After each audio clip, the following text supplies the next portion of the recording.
Hi guys, hello and welcome to my channel Layman Cinema. My name is Ankit and today I will be reviewing Breathe Into the Shadows. Breathe Into the Shadows is a direct sequel of the 2018 Amazon Prime thriller series Breathe, which had R. Madhavan in the lead role and Mayank Sharma as the director. The stories of both the seasons are entirely different and you will be able to get everything that's happening in season 2 without having to watch the previous one. However, I would highly recommend you to watch the first season of the show simply because of its unique concept and stellar performances. The only common link between the two series is Kabir Sawant, the angry young cop played by Amit Sadh. So let me walk you through the basic premise of Breathe Into the Shadows and then I will discuss about the aspects which I liked and which I did not. So let's start off with the basic premise of the show. This season of Breathe is set in Delhi. It focuses on the lives of Avinash and Ava Savarwal, played by Abhishek Bachchan and Nithya Menen, who belong from the upper middle class strata of the society. They have a 6-year-old daughter named Sia, who is played by the adorable Ivana Kaur. The drama starts unfolding when Sia goes missing from her friend's birthday party and never returns home. Then comes the kidnapper into the picture who wants Avinash to commit some gruesome murders in return for her daughter's release.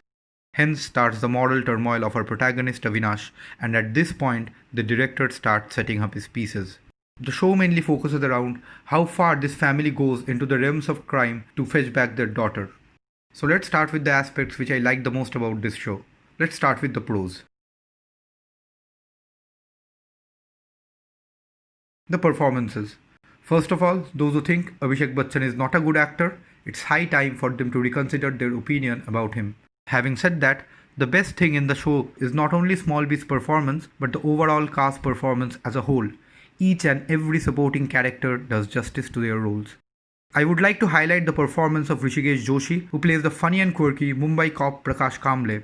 Another noteworthy performance is that of Shruti Bapna, who plays a homosexual author with great charm and panache. Her screen presence will definitely catch the viewer's eye. Probably the only supporting character I did not like is that played by Sayami Kher, who goes mostly unexplored and underutilized, as we only get to see her towards the later part of the series and her character is mostly one-dimensional. But still, it is a crucial character in the entire story arc.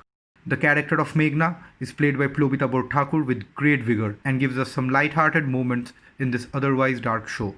It really breathes in some freshness to the series. Nithya Menen as Ava Savarwal, who plays Avinash's wife, has plenty of screen time to work with and does justice to the role somewhat. But sometimes her emotions feel shallow, but those parts are negligible. Her emotional quotient sometimes seem inconsistent. However, she has her moments in the show and she shines in them. The second aspect which I liked most about the show is Abhishek Bachchan and Amit Sadh. Well, these are two aspects, but I will club them into one. Abhishek Bachchan has the most amount of screen time in this show, and that is probably both the worst and the best thing in the show. It's not like he acted badly or didn't act at all, but because his counterpart Amit Sadh is so worth watching, we as an audience might feel a bit cheated on the cut down screen time of this raging cop. Amit Sadh shines in the limited screen time he gets. His eyes convey all the emotional burdens of his past that he is carrying. He switches between the guilt-ridden caring cop and a hot-headed maniac with effortless ease. And even with less dialogues, he speaks volumes with his body language. His screen presence is mammoth. He plays a totally believable version of an enraged yet broken man. Now coming to Abhishek Bachchan, there was never any doubt this man could act going by his wide range of filmography, ranging from comedies to intense dramas to action potboilers. It can be agreed upon that Abhishek Bachchan is a victim of choosing bad scripts rather than bad acting. This show was probably written for him, and at times there is too much of him. But I didn't mind honestly. His range of acting and nuances come into play to the fullest, and I can't speak more about his performance without giving out a spoiler. His performance in the initial episodes looks subdued, but flourished towards the later half of this show. At certain sequences, he outperforms himself. There are some beautiful close-up shots of Abhishek which captures his emotions as well as his stoicity so well that you keep fixated to the screen. You can't help but watch this man and dive deep into the brains of the character he is playing. He flexes his acting muscles and transforms himself totally into the character that he is playing and delivers a class act. Keep going, AB Junior. Now let's come to the third aspect, which I loved, that is the story. The story itself is so engaging that despite its lack of pace at times, you never feel that you don't need to know what will happen next. You will always want to know the outcome no matter what, and that's because the story they have in hand. The USP of this show is not the murders, as it was in season 1. In season 1, it was all about making the murders look like natural deaths and focused more on the planning and execution of those murders. And they were much better than this season. However, the main USP this season lies in the character of the murderer and the kidnapper. This is a much complex and layered story, and you will want to brainstorm on the concept while watching and even when the show ends. The execution is not always perfect. The murders seem vague and arguable, but in the long run, the characterization and layered nature of the antagonist wins it for the show. The story is a mixture of suspense and shock. It is a mixture of who done it, how done it, and why done it. You get a major plot twist midway through the show, and since then it transforms into a suspenseful drama rather than an edgy thriller. Many would argue that the twist could have been revealed much more later, but I think the director wanted to explore the antagonist's backstory a bit more and make us feel on the same page as the antagonist. This creative choice will, however, remain debatable, but I will stand for it. Now, the last aspect which I loved about this show is its background music. The background theme for Breathe Season 2 was changed, and I initially thought it's a bad idea since the music of the predecessor, composed by Alokananda Dasgupta, was hands down superb. But this season 2, the BGM is equally haunting and gripping, and heightens the situations, intensifies the drama to a great deal.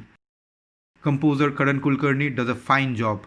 However, in some scenes, the BGM is overutilized as if to over-dramatize the scene, but this does not happen often, and you can pardon such errors in a 12-episode long show. Now let's talk about the things which I did not like that much in this show. Let's start with the cons. The biggest setback of this show is its runtime. It is 12 episodes long. Each episodes have 45 minutes and the last one is close to an hour. That's probably one of the biggest drawbacks of this show. The show is engaging, but after the first and probably the only major twist, the show sits back and puts its brakes on. It is slowish from episode 6 to episode 9. The story picks up pace in the last couple of episodes, but the damage had somewhat already been done.